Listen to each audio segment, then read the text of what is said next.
nak dekat raya tak silap. So dia call, Ustazah. Bila baru ni ke? Tahun lepas. Tahun lepas. I think tahun lepas. Ya, should be tahun lepas lah. So masa tu macam dia kata lah, Ustazah, I have nothing.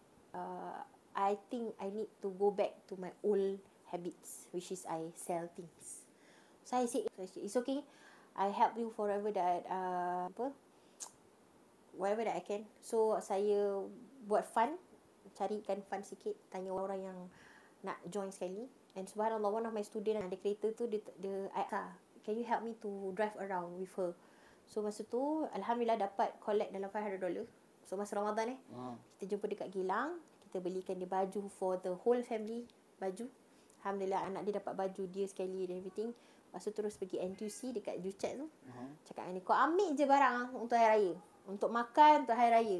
Kata, okay lah. So macam Masya Allah lah. Lepas tu dia kata,